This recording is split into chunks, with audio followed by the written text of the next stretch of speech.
Hello, friends. Thank you for joining me for another bonus episode in this series in which I'm sharing our family's experiences in the last year of our daughter Hannah's life, which spanned from February 2008 through February 2009. My desire is to process through the events of those 12 months with a perspective that 16 years has brought, and to point people to hope in Jesus along the way. I'm grateful you've joined me. This is bonus episode number 45, Hannah's Bucket List. Do you remember the movie The Bucket List? It was released in 2007, and Brad and I went to see it on a very rare movie date back when it was in theaters. Morgan Freeman and Jack Nicholson play a couple of mismatched strangers, each diagnosed with terminal cancer, who end up sharing a room in the hospital.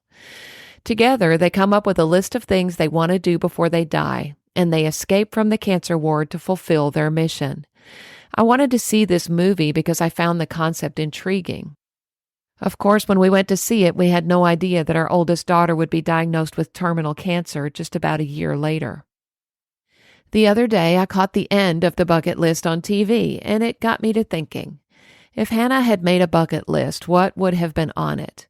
We never discussed anything like that with her because we really never discussed the possibility that she might die from her cancer.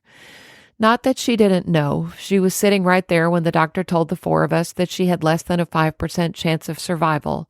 But after that day, we really never talked about it. After all, we knew that God could still heal her if He chose to do so.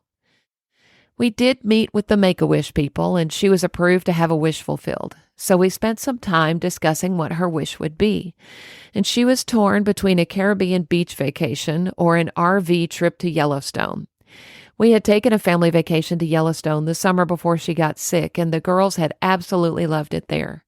And she and Bethany had always thought traveling in an RV would be the most fun thing ever.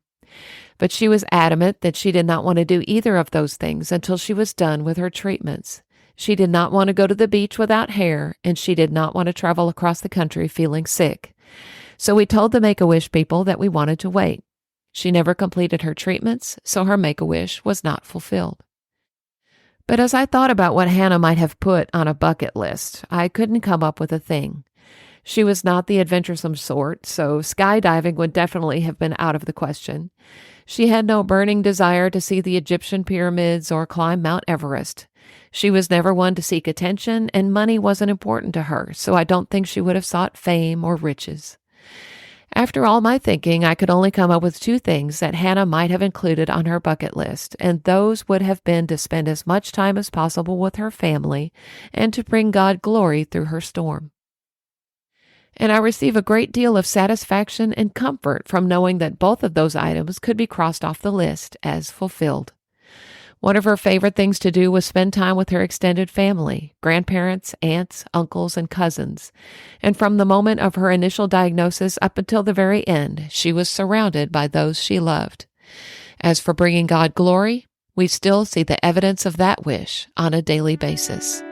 Thank you, Lord, for a fulfilled bucket list.